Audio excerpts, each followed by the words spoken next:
Radha Madhava Jaya Kunja Bihari Jaya Radha Madhava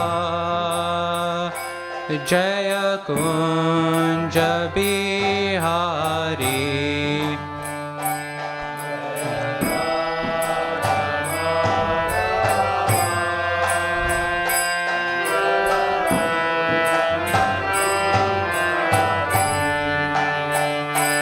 Jaya Gopi Jana Vallabha Jaya Giri Varadhari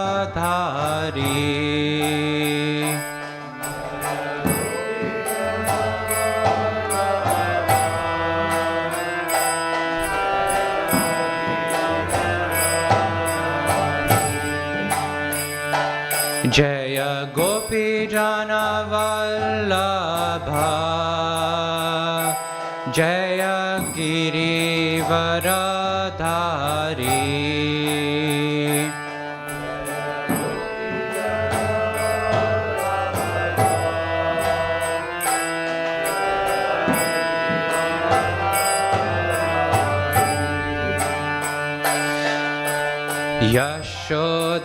Yashodanandana Braja Jana Ranjana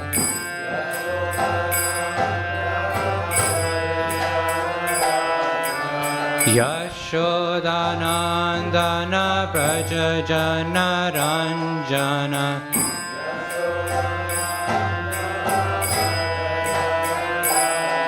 Nati Ravanachari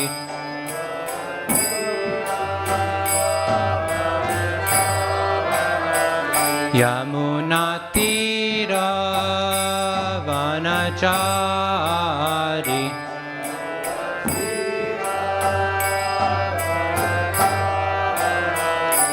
Jaya Radha Madhava Jaya Kunja Bihari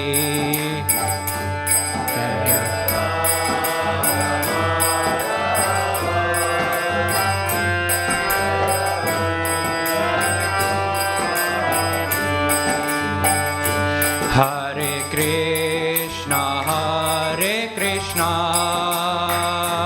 Krishna Krishna Hare Hare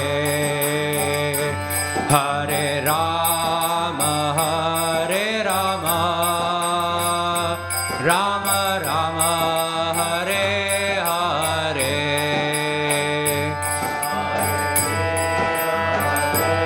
Hare Krishna Krishna Krishna Hare Hare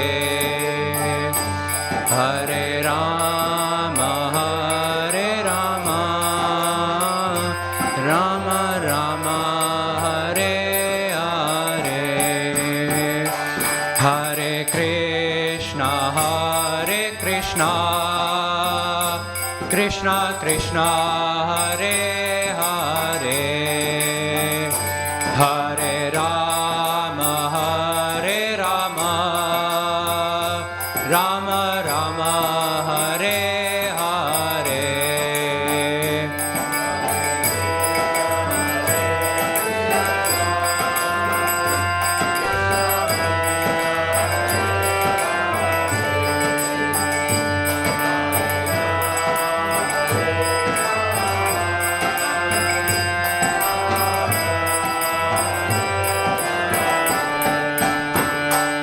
Hare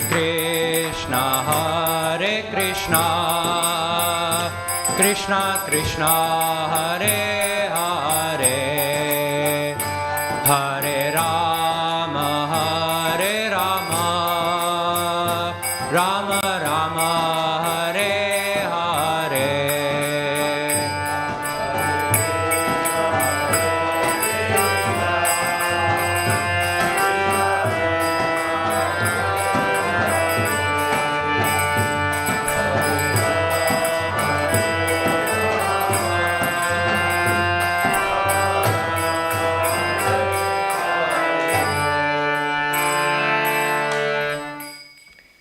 Prabhupada ki jai.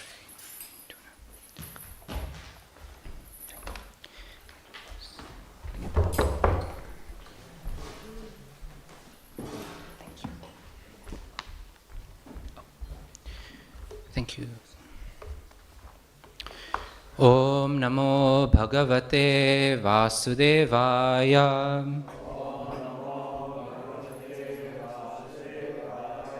Om Namo Bhagavate Vasudevaya.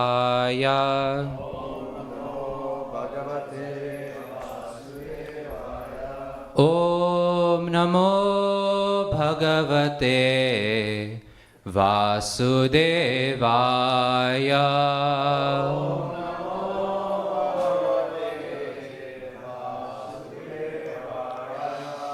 So reading from Srimad Bhagavatam, Canto 3, Chapter 5, which is entitled Vidura's Talks with Maitreya, verse number 27. Tato bhavan mahat tattvam avyaktat kalachoditat Vijñānyātmā dehastam Vishvam vyanjam stato nudha Tato bhavan mahat tattvam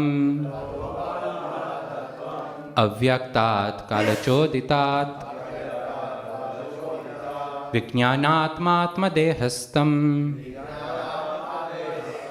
Vishvam vyanjam stato nudha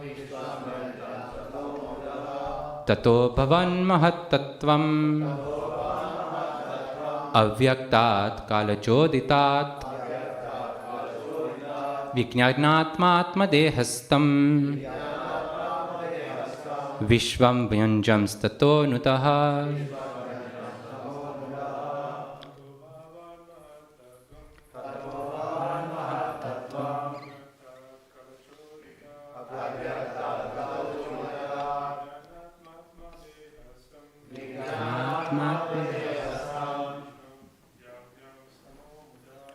Vishvam vyanjam stato nutaha. Tato bhavan mahat tattvam Avyaktat kalachoditat Vijñānātmā dehastam Vishvam vyanjam nutaha. Tato bhavan mahat tattvam Tat kalachoditat Vijñānātmā dehastam Vishvam vyanjam stato nutaha. Mataris. Tato bhavan mahat tattvam Avyaktat kalachoditat Vijñānātmā dehastam Vishvam vyanjam stato nutaha. Anyone else?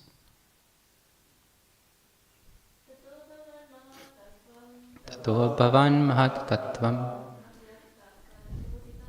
Avyaktat kalachoditat Vijñānātmā dehastam Vishvam vyanjam stato nutaha. Okay.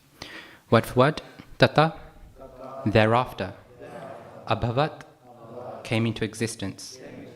Mahat, supreme. Tattvam, sum total. Avyaktat, from the unmanifested. Kala choditat, by the interaction of time.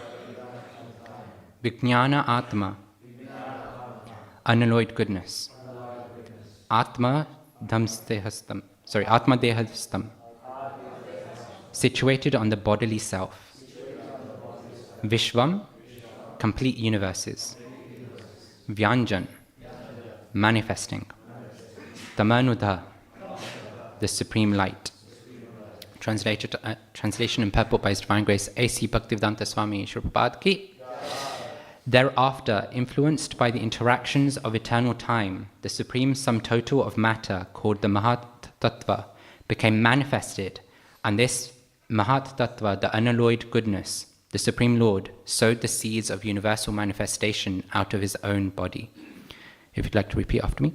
Thereafter, influenced by the interactions of eternal time, the supreme sum total of matter, called the Mahat Tattva, became manifested.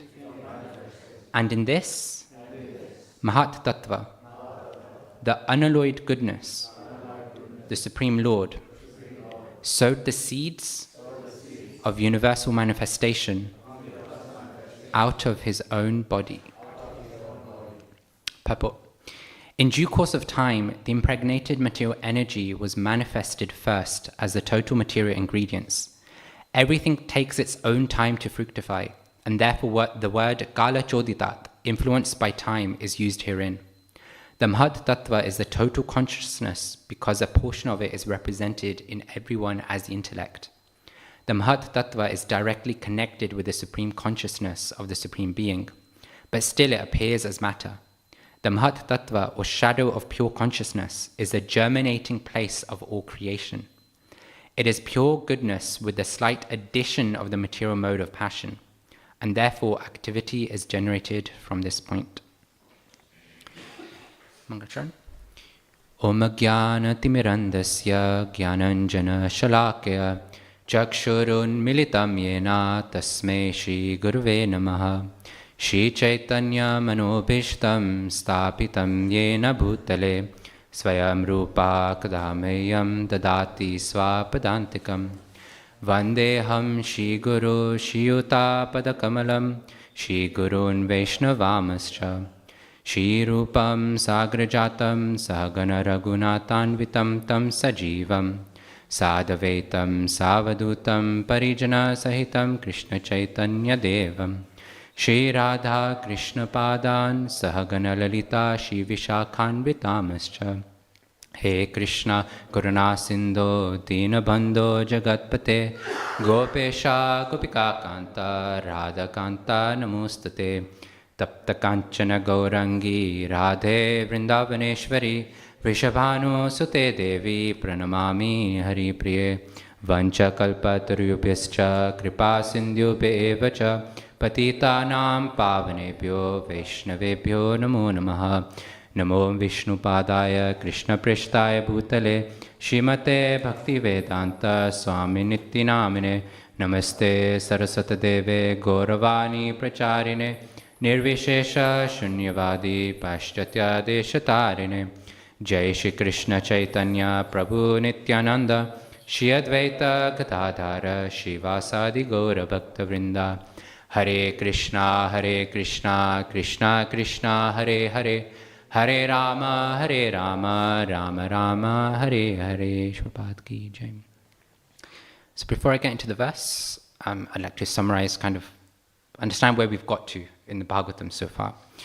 So in this chapter, which is entitled Vidura's Talks with Maitreya, we see that Vidura starts to approach Maitreya Muni to understand the real happiness in terms of devotional service, because he realizes that material happiness is not giving him any pleasures.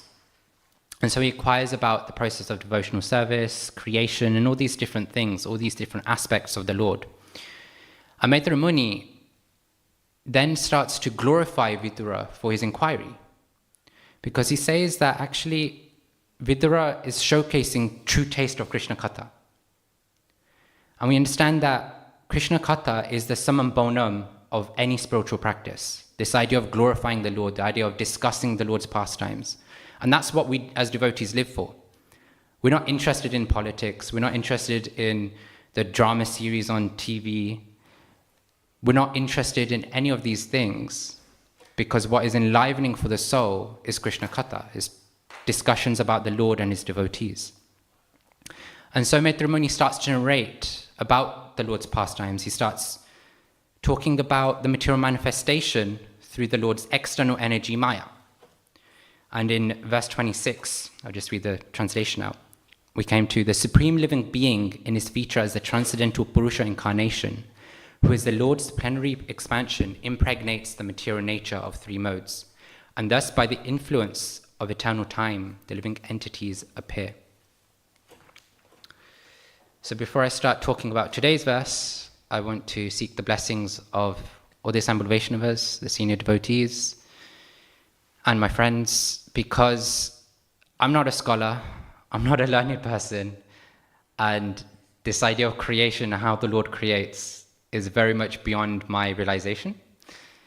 And yet I'm sitting here, and hopefully I can share something which is the realization of Prabhupada's purports from the senior devotees I've heard and spoken to. And hopefully in time, I can also have my own realizations that I can share. Because we see that time is actually a transformative agent. We can hope things for the future because we understand the element of time makes change. It's an agent of change.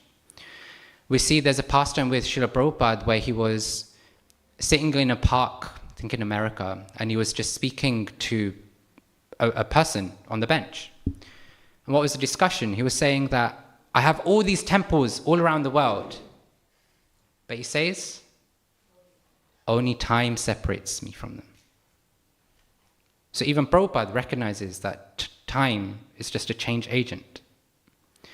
If we look at the material world, if we look at our bodies, the material nature, we understand that the progression of time helps it transform from one thing to another. It's described that there's 6 transformations of the body. Birth, then it grows, then it stays for some time, then it gives off byproducts, then it depletes, and then ultimately gives way, it dies. And we see this transformation happens with anything material. Think about the phones, the way it gets manufactured and then end of life. Buildings, anything material goes through these 6 transformations by the progression of time. If you look at chemistry, rates of reaction, chemical reactions, you have some chemical reactions that take a very, very long time. Just think of iron or any metal. Add oxygen, add some moisture, and over time, months, maybe even years, rust. But then on the flip side, you've got something like petroleum or natural gas. Apply a bit of combustion, and immediately it flames up. Immediately the chemical reaction takes place. So we see time is just a very big element for anything to move in the world. And in this verse and in the purport, in the Sanskrit, it says Kala Choditat, which Srila Prabhupada talks about in the purport, saying influenced by time. He says everything takes its own time to fructify, and therefore the word Kala Choditat, influenced by time, is used herein. Even when we go to the scriptures, the Bhagavad Gita, one of the 5 principal topics of the Bhagavad Gita is Kala, which is time. So we see time is actually just like a catalyst which invokes transformation, it invokes change and manifests different varieties in the world. And in the same way, time in this section of the Bhagavatam is described as a catalyst for the material nature to manifest in the form that it is today. Because it talks about how the Mahat Tattva, the sum total of matter, became manifested by the influence of time. So that's the importance of time. But then what is this Mahat Tattva? So the Mahat Tattva is described as the sum total of matter. It's the origin of creation. It's basically the source of all the building blocks of the world. How do we understand this? Well, think of any software program. Prabhu's got a laptop in front of him. Think of any software program. Think of Photoshop or Canva or any sort of program that you have. It's got its own building blocks. It's got its own things that exist, that are features of that product, of that software. And then what do we do as the user? We use the building blocks to then create a nice fancy poster, nice fancy design, a nice Word document or something. And then we say we've created this poster. Think about a kitchen. Kitchen is the source of the building blocks for cooking things, right? You've got, what do you have in a kitchen? You've got utensils. You've got maybe a fridge, a cooker, an oven. But then you also have ingredients like the fruits, the vegetables, the spices, the herbs, and all these raw materials. And then as a chef, as somebody who's in the kitchen, we'll go in, we use all these building blocks that are in the kitchen to then make nice, tasty prasadam. So like this, we can see like programs are like a small Mahat Tattva, a small manifestation of these building blocks. It's got its own little ecosystem. Kitchen, its own little ecosystem. And in the same way, this material manifestation is just a bigger ecosystem for the building blocks that we see around us, for the manifestations we see around us. And we say that we created these designs, we created this meal in the kitchen. But did we actually create it? All we did was use these building blocks available to us to then arrange and manifest something that looks appealing or tastes nice. So actually we didn't create them, but we say we created. And in the same way, when we look at a misconception with Lord Brahma, people often assume that Lord Brahma created the universe. But actually, I think it's Canto 2, there's a discussion between Narada Muni and Brahma, where Narada Muni is glorifying Brahma to say, wow, you created all this, like tell me, how did you create this universe? And Brahma's like, hang on a second, no, let me correct you first. I didn't create anything. The Lord inspired me to use the building blocks that He's given me to then manifest the world in its current shape and form. So we often assume, or people often misassume that Brahma is the creator, but actually he's better described as an engineer. Because an engineer takes what is available and then creates something out of it. They arrange it in such a way that a manifestation is possible. Even when you look at the 10 topics of the Srimad Bhagavatam, there's 2 topics, Sarga and Visarga, I believe. Yeah. Sarga is what? Primary creation, which we attest to being Vishnu or Krishna. But then we talk about Visarga, which is a secondary creation, which is taking the building blocks from the primary creation and then arranging it in such a way that manifests what is appealing, what can be utilized through a secondary creation. And we attest that to Lord Brahma. So Brahma is not really the creator of the universe. We see Krishna or Vishnu are the creators, or the creator, and Brahma is the engineer. But then we might think and question, okay, well, where did these building blocks come from? The Mahat Tattva, we talk about the Mahat Tattva. This section of the Bhagavatam talking about the creation, talks about Mahat Tattva in so many different ways, but where did it come from? So in the purport, Srila Prabhupada describes how the Mahat Tattva, or shadow of pure consciousness, is the germinating place of all creation. Srila Prabhupada describes that actually this Mahat Tattva is just a shadow of the spiritual world. It's just an imitation of the concepts from the spiritual world. How do we understand this? Well, just think of any toy house, think of any toy train. You've got an actual house where people live in, but then when a child wants to play, Papa, Mommy, I want a house. You don't go buy the child a big house. You go buy them a toy house or a toy train.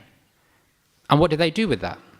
They pretend and play around in that house or with the train as if it's the real thing, as if they're a controller of that house, of that train.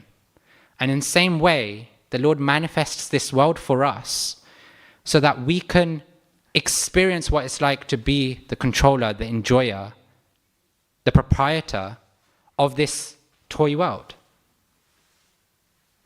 Because we understand many times Prabhupada references that this material manifestation is just 1/4 of the entire universe, of the entire creation. Spiritual world is 3/4. Just like a house and a toy house. House is a big thing, it's a big deal, it's the real deal. Maybe 1/10 of the size is a toy house. And if you're rich, then you might have like 1/4 of the house is a toy house. So the material manifestation is actually just a toy imitation of the real deal, of the spiritual manifestation. And the spiritual world is described as Chintamani. It's described as spiritual and conscious. It's actually described as conscious matter. Whereas the material world is unconscious matter. This microphone, this stand, doesn't have its own consciousness. It doesn't have its own desires, its own feelings. It doesn't do things on its own. But in the spiritual world, you desire something, and all the energies in the spiritual world, all the manifestation in the spiritual world helps to bring that desire to life because it's conscious. So then we might ask, well, how does the spiritual matter become material matter? Because if everything stems from, if we describe the Mahat Tattva as the shadow of the spiritual world, then how does it manifest into unconscious matter?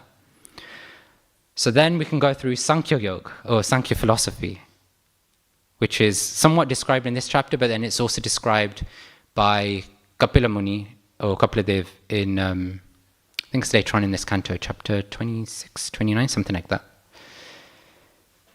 where he talks about how manifestation actually comes into being, right? How the Mahat Tattva manifests. So it all starts off with Purusha, with the Supreme Lord, and his external energy. And at some point, the Lord impregnates Prakriti, the material energy, such that it becomes Pradhan. It becomes an unmanifest stage. Pradhan is basically non-different to Prakriti in the sense that it's just an unmanifest version of it. Think of your kitchen, where you're buying a house and you're just seeing a kitchen and you're thinking, okay, this could be a really nice kitchen, it can have all these different pieces here, but nothing's there, nothing's manifest. It's an unmanifested state. But then what happens?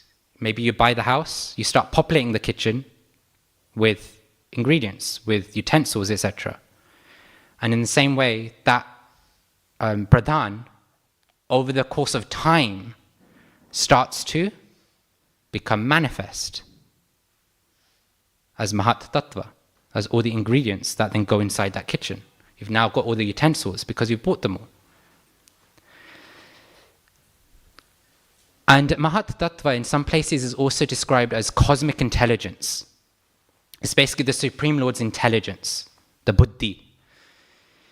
And over time, again, what happens is that Mahat Tattva then becomes manifest as Ahankar, which we understand as false ego, or individual intelligence. So you've got the supreme intelligence, and then you've got individual intelligence. And this individual intelligence has three types of energies: goodness, passion, and ignorance. And then from these variations manifests the different components that we have in the world, like the senses, the mind, the intelligence, all the gross and subtle elements. Why am I describing these things? Actually, forget me. Why is the Bhagavatam describing all these things when we as devotees understand the Bhagavatam is meant to be a text of love for Krishna, developing our love for God? Because we understand that even in this world, if we want to love somebody, we have to know about that somebody. We have to know about all the different facets, all their different sides, all the different angles by which they live, their personality, their characteristics, what they do. Imagine a boy and girl, they say that they love each other, but they have no idea about each other's life. I say I love you, but I don't know anything about your job. I don't know anything about your personality. I don't know anything about your family. I don't know any of your likes or dislikes. I don't know what your abilities are. Shri Shri Radha Gokulananda Sitaram Lakshan Hanuman Gaur Nitai Ki.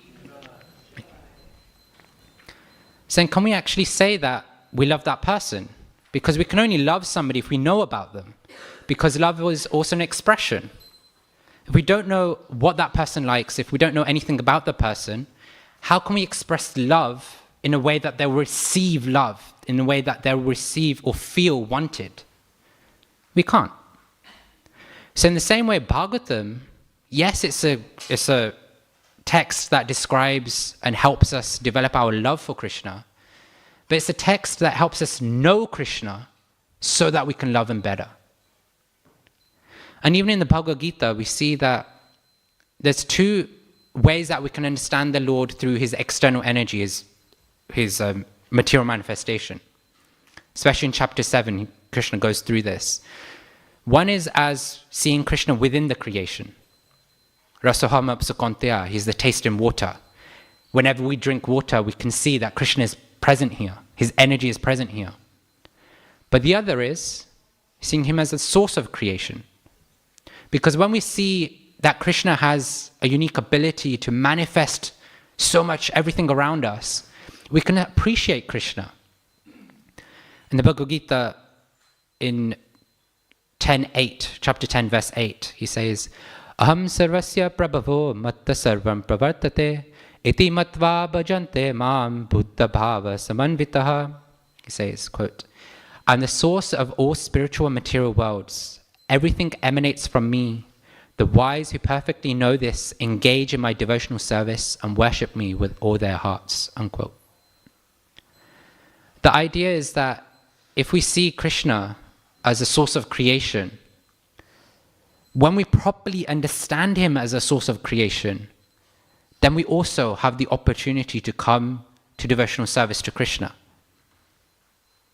In one of the purports of the Bhagavad Gita, Srila Prabhupada talks about how, I think it's chapter 7, he talks about how there's some people who think that Sankhya Yoga, this idea of understanding metaphysics, the understanding of how this world exists from the Lord, is different to bhakti.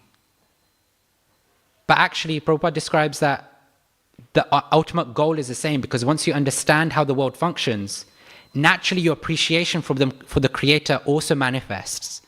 And therefore you come to this stage of, let me serve the Supreme Creator. But bhakti becomes the direct path for us to just go, let's develop our loving relationship for Krishna. And so when we understand Krishna as a source of creation, then we can appreciate his supreme potency, his different attributes. And that helps us deepen our love for him as well. And when we look at this idea of causality, this idea of creation and who created the creation, who, if we just look at buildings or just material world around us, who created this building? Who created that? Who created him? Who created this? Who created that? When you go back to the source, this idea of causality, cause and effect, then we see that modern science has different theories for the creation of the world. Big Bang theory, steady state theory, so many things. But when you go deeper in this idea of causality, you see that so many questions come out of them. What is the Big Bang theory? It's this idea of the whole universe was in a singular point, in a very dense, compact point. But then a question of, well, why did that point exist? What agitated that point? Steady state theory is about the universe always existed. Time was always manifest, and the universe always existed. It's just expanding. The same amount of matter is there, but it's just expanding over time. Well, what agitated the universe to then expand? Because nothing moves without there being an energy and influence for it to happen. So what agitated the universe to expand? Then there's an interesting new one. Simulation hypothesis. For those who play or have played computer games, it's basically like this world is a computer game for a higher being. It's a true theory. You can research it. It's this idea that we're basically part of somebody else's bigger plan. Somebody's created this world for their toy. But then, okay, who is the person who's playing with the toy? Who are the people? Who is the advanced civilization? And why did they create this toy? So many questions can come up just from the modern scientific theories of creation. Now, some devotees will say they're incorrect. Some devotees will chastise them heavily. But I'll say that actually, they're partially correct. Because there is truth in them. I just described Mahat Tattva, this idea that everything manifested from unmanifest. Isn't that a bit like the Big Bang theory? But we go a step further and explain, actually, why does that point exist? Why did the unmanifest become manifest? Steady state theory, this idea of expansion. Mahat Tattva, what do we do with ingredients?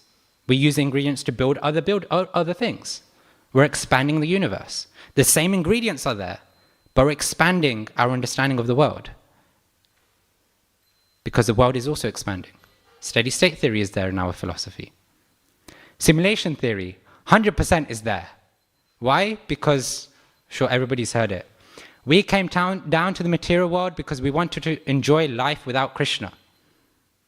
So at some point, we wanted to manifest this world to experience the computer game so that we don't have to worry about the real life, the real world that we're living in. So again, even simulation theory is somewhat manifest in our philosophy. But we see that all these modern theories are incomplete because they don't have an understanding of who is the supreme cause, or what is the supreme cause. And Lord Brahma gives that to us in his Brahma Samhita. Ishvara Parama Krishna Satchidananda Vigraha Anadir Adir Govinda Sarvakarana Karanam. Brahma says that Ishvara Parama Krishna, the Supreme Lord, is who? Shri Krishna. Satchidananda Vigraha. He's talking about the type of body, the type of physique, if we can call it that, Krishna has. Form of Sat Chit Ananda, eternality, bliss and knowledge. Anadir Adir Govinda Sarva Karana Karanam. He's saying that Krishna has no other origin. He's the origin of all. He's the original source of everything. And he's the prime cause of all causes. When you think of causality, how did this happen? How did that happen? How did that happen? Brahma is describing that Krishna is the ultimate cause of all causes. And that's where modern theories fall short, because they don't understand and they don't go tracing back to the supreme cause. And so when we study creation in the Srimad Bhagavatam, we can also follow the same principle. We can try and understand, when we're going through these very analytical, very philosophical and rich sections of the Bhagavatam. Okay, there's one side is that we can follow the Sankhya approach and try to understand it through analysis. Try and understand it through analogies. Try and understand it in relatable ways. We can do that if we have the intelligence for it. But we can also just take the principle, which is understand that the cause of all causes is ultimately Krishna. Because that's ultimately what Sankhya philosophy is taking us to. Because when we trace it back, then we see that the Mahat Tattva is taking us to the Mahat Padam. I think it's Padam. Yeah, Mahat Padam, which is the shelter for the material creation, the shelter for the building blocks. And that shelter is described in Canto 10. So Srimad Bhagavatam, Canto 10, chapter 14, verse 58. Says, Samsrita ye pada pallava plavam mahat padam punya yaso murare bhuvam buddhe vatsa padam param padam padam padam yat vipadam natesham. It's described that the shelter of the total cosmic creation is the boat of the lotus feet of the Lord. Translation is, quote, for those who have accepted the boat of the lotus feet of the Lord, who is the shelter of the cosmic manifestation and is famous as Murari, the enemy of the Mura demon. The ocean of the material world is like the water contained in a calf's hoofprint. Their goal is Para Padam, Vaikunta, the place where there are no material miseries, not the place where there is danger at every step. Unquote. So the shelter of material creation is the boat of the lotus feet of the Lord. And that's ultimately the supreme cause. So whether we come through the Sankhya philosophy, whether we come through the direct bhakti philosophy, what do we want to do? Take shelter of the lotus feet of the Lord. So to wrap up, I guess, because I think we finish at past on weekdays. this idea of creation, this section of creation can go over people's heads. It goes over my head. And that's okay, because there's the detail of creation to understand Krishna as a supreme Lord, as a supreme cause. But then we understand that there's also the direct path of understanding that he's a supreme cause by directly engaging in devotional service. Because once you go through the intellectual route of Sankhya philosophy, you come ultimately to the point of, let me serve the supreme creator, Krishna. So then that, Hare Krishna, Krishna Krishna, Hare Hare, Hare Rama, Rama Rama, Hare Hare. Shri Prabhupada ki jai. Questions, comments, corrections, elaborations? Yes. Just one small thing. Those 6 processes, birth, growth, I always thought that that's for the non-living, not only for the living thing. But Non-living. that's for all material things. I was wondering, let's say, you gave the example of building. How producing offsprings is a characteristic of building or for any other material thing. So can you just elaborate on that? Yeah, so these 6 transformations are for any non-living thing, right? Not living, because we understand that the soul never dies. So how can it take birth? How can it die? When we look at buildings, for example, then we understand that there were ingredients first. They were part of earth first. But then as they were born, then they grow. So somebody's bringing them together. They're transforming into a specific ingredient, whether it's concrete, cement, or whatever it is. Then, so you've got growth. Then it stays for some time, right? So once the building is made, it stays for some time. Offspring, well, once it starts to crumble, then things manifest from that as well, right? Either from the direct ingredients, or it can become a storehouse for other things to manifest from. And then naturally it dwindles because no building lives forever. 100 years, 200 years, 500 years, whatever. And then ultimately, once it's no longer useful, what do? Take that same earth, discard it, and then maybe utilize it for something else later on. Yeah. Any other questions, comments?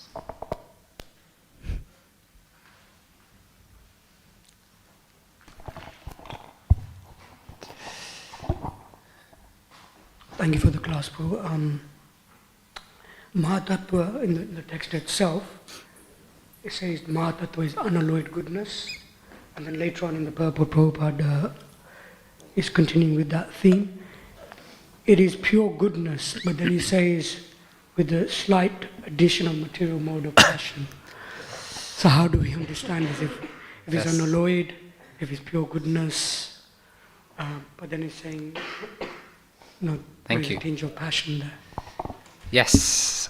So, in the purport, in the last line, Sri Prabhupada says, it is pure goodness with a slight addition of the material mode of passion, and therefore activity is generated from this point. To bring an analogy of bhakti, the practice of devotional service is always pure, but we bring our own contaminations to it. We bring our own influence of the material modes of nature to the process of bhakti. Bhakti, the chanting is always pure, but because of us bringing our contaminated mind into the japa, what ends up happening? We're not getting the full benefit of the japa. I don't know if it still goes around, but I remember there was this picture that was going around on WhatsApp of like a water pipe, and then things are leaking from it, and that's basically an analogy for our process of chanting, where the first leak is us like speaking to people, second leak is us thinking about things, and so on and so forth. So even though there's a stream of water going through the pipe, what ends up coming out of the pipe are droplets of the benefit we're getting, because the water is basically our bhakti. So that's an analogy with the bhakti aspect. How do we apply it to the creation? We understand that Mahatattva, as I described, comes from the spiritual world. It is a shadow of the spiritual world. So it's all pure in itself. But in order for activity, in order for the manifestation to take place, in order for something to move in this world, it needs to be influenced by time. And in order for it to be influenced by anything, passion is necessary, because passion is the mover. When you look at ignorance, it's inert, it's inertia with no benefit. It's just pure inertia. When you look at goodness, it looks like inertia, but it's supremely beneficial because it's the right type of inertia. But in order for something to move, in order for something to happen, you need the passion. So that's why we also say that Brahma is head of mode of passion, because he's the creator. Creation means moving things. It means that you have to agitate, it means you have to change or transform. I hope that helps. Thank you. Now it's level 2. Again, in the purport,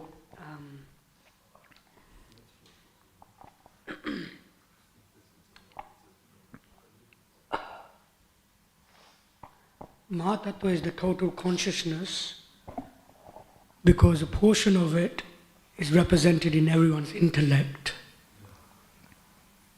So because there's Mahatattva within us, so it's in our intellect, therefore Mahatattva is total consciousness. Just trying to understand that. So we went from level 1 to level 5. It's interesting because when I was reading this verse, when I was preparing for this verse, I was going through the Sankhya Yoga chapter as well. And maybe some of the devotees in the room who are more intellectually inclined can help, because when I read the Sankhya Yoga philosophy aspects, I'm reading it the other way around.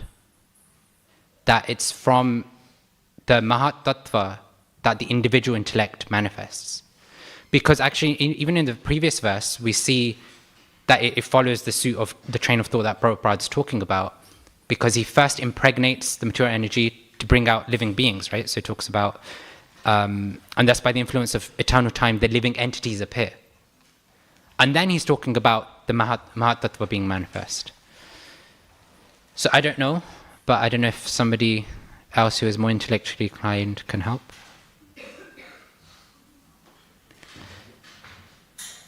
I apologize. Do you want to take?